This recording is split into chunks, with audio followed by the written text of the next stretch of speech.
A poor nurse gave her only doll to a sick girl, unaware the child was the daughter of a lonely millionaire CEO. Adrian Westcott, 42, sat silently in the corner of the pediatric cardiology waiting area. Dressed in a dark tailored suit, his silver-streaked hair tousled from a sleepless night, he watched the hospital buzz with quiet urgency. His daughter, 7-year-old Lily, was in pre-op, her heart condition worsening faster than the specialists had anticipated.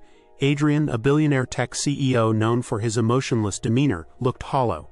His pale blue eyes were fixed not on his phone but on a glass window across the corridor. There a young nurse knelt beside a crying girl. Grace Holloway, 29, wore lavender scrubs and her signature strawberry blonde ponytail. Her green eyes were soft with concern as she knelt before Mia, a scared little girl scheduled for surgery that day. Grace's skin was fair and lightly freckled, her voice warm and lilting as she tried to coax a smile from the trembling child. When Mia clung to a toyless stuffed blanket, Grace excused herself, disappeared briefly, and returned holding something she hadn't touched in years. A handmade cloth doll with button eyes and worn yarn hair. She whispered, "She kept me brave when I was your age." The doll, named Ellie, had been sewn by Grace's late mother, who passed when Grace was 10. Every stitch, Grace remembered, was a symbol of love, and the doll had become a quiet guardian throughout her childhood surgeries and foster care life. Letting it go hurt, but seeing Mia's eyes widen with comfort made the pain worth it. Adrian, still observing from behind the glass, felt something unfamiliar, a weight loosening in his chest. After Mia was taken to surgery, Grace sat in the hallway, visibly shaken. She hadn't given away that doll lightly. Adrian stepped forward, hesitant. "That doll, it meant something to you, didn't it?" he asked. Grace looked up, surprised by his presence. "It did, but she needed it more than I did." That simple truth struck Adrian deeper than he expected. His wife had died 2 years ago. Since then he'd shut out empathy as a form of survival. Lily, Adrian's daughter, had been quiet since her diagnosis. Her mother's death had left her emotionally withdrawn. But now she faced another trauma alone in a cold hospital room. When Grace came in to introduce herself, Lily barely looked up. But then she saw the same doll in Mia's hands on a nearby gurney.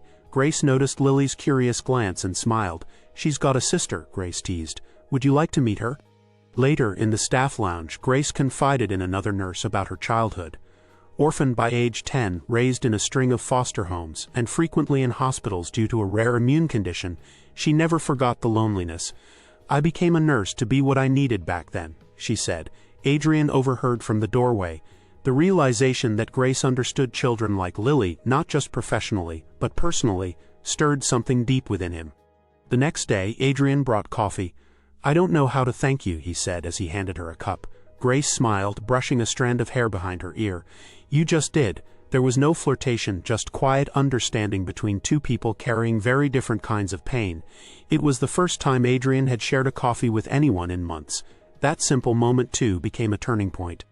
Adrian sat by Lily's bedside that night, watching her sleep. The beeping of machines was rhythmic, almost soothing. He remembered how vibrant Lily used to be, always singing, always asking questions. Since her mother's death, that brightness had dimmed. He blamed himself for not knowing how to comfort her, for hiding behind work. Now he saw in Grace what he lacked, the ability to reach into a child's fear and replace it with warmth. Her compassion gnawed at his conscience, but also gave him a strange kind of hope. Maybe healing didn't have to begin with fixing, it could start with listening. The next morning, Lily asked a nurse quietly if the lady with the doll could come visit. When Grace entered the room, Lily gave her a hesitant smile. Grace took out a second doll, one she had made herself in nursing school. "She's Ellie's cousin," she said, "but she doesn't have a name yet." Lily looked down at the soft cloth figure and said, "Maybe, Hope." Grace's heart caught. It was the first time Lily had spoken more than a sentence since being admitted, and in that single word Grace saw the spark returning to a child's broken spirit. As the days passed, Lily's condition remained stable enough to delay surgery. Grace began visiting her daily. They played soft games, told stories, even painted. Adrian, watching from the sidelines, found himself staying longer each visit. Grace never pushed, never pried. She simply showed up. Adrian noticed how Lily began laughing again, how her cheeks had color, how she began asking about her mother without breaking down. Grace never spoke about Adrian's wife, but her presence filled the void with gentleness.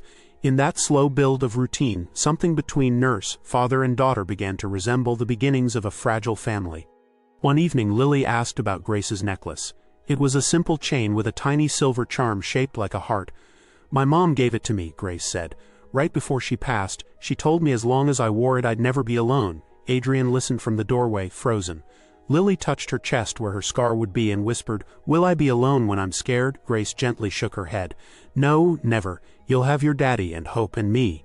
We'll be right there, every heartbeat of the way." Adrian had to step out before the emotion overwhelmed him. That night, Adrian returned to his penthouse and stood by the window. City lights shimmering below. He thought about everything Grace had done, not just for Lily, but for him. For the first time in years he didn't feel like a shell. But fear crept in. What if Grace left? What if Lily relapsed? What if getting close again only led to more loss? He had built an empire on logic, control, and technology. But none of it taught him how to handle human fragility. And yet the memory of Grace's calm voice lingered like a melody he didn't want to forget. 3 days later, Lily's surgery was scheduled. The air was thick with tension. Adrian clutched Hope the doll as they wheeled her into the OR. Lily asked Grace to walk beside her, and Grace did, holding her hand until the very edge of the operating room. "I'll be here when you wake up," she whispered. Adrian sat with his face in his hands while the hours dragged on. For the first time he prayed. Silently, awkwardly, desperately. Grace sat beside him the entire time, saying nothing, simply offering her quiet presence. That silence was more comforting than 1,000 words. The surgery was a success. The doctors were cautiously optimistic.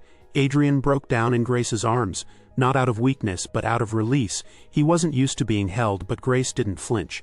She wrapped her arms around him and let him weep like the father of a fragile little girl who had just gotten a second chance. "Thank you," he choked. "Not for the surgery. For being here." Grace didn't reply. She didn't need to. Her eyes said it all. "You're not alone anymore." Recovery was slow but steady. Lily, now more expressive than ever, began to decorate her hospital room with pictures of her new family. Drawings of herself, Grace, Adrian, and the dolls. Adrian took leave from work, spending more time with his daughter than he had in years. Grace continued her rounds but always made time to sit with Lily. She wasn't just a nurse anymore. She was something else, something more. The hospital staff noticed too. Patients smiled more.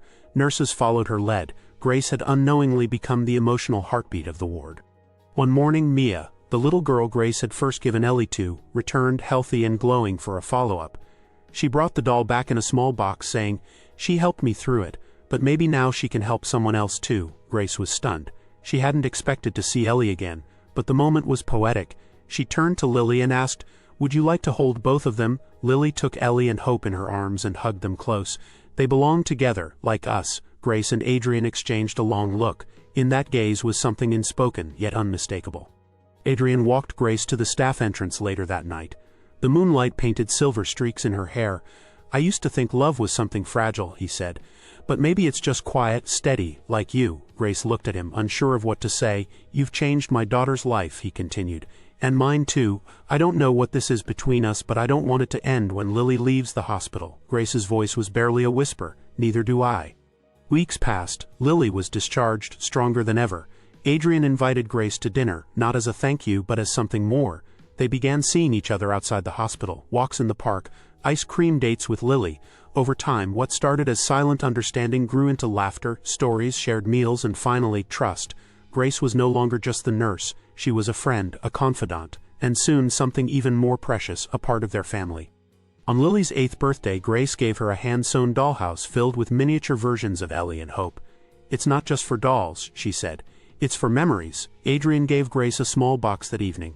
Inside was a heart-shaped charm identical to hers. "So we're never alone," he said. Grace teared up. Lily looked between them and asked, "Are we a real family now?" Adrian knelt beside her. "The realest kind, the kind that chooses each other." The story of Grace, Adrian, and Lily began with a doll and a whisper of kindness. But it became a tapestry of trust, healing, and chosen love. The hospital staff would always remember the nurse who gave away her childhood doll, and gained a daughter and a partner in return. Grace didn't just heal hearts in the surgical sense. She healed the ones that didn't show up on x-rays, the hearts broken by loss, fear, and silence. Because in the end, love doesn't always come in grand gestures. Sometimes it starts with a quiet voice, a stitched smile on a doll, and the courage to care. If this story touched your heart, don't forget to like, share, and subscribe for more deeply moving tales of kindness, healing, and hope.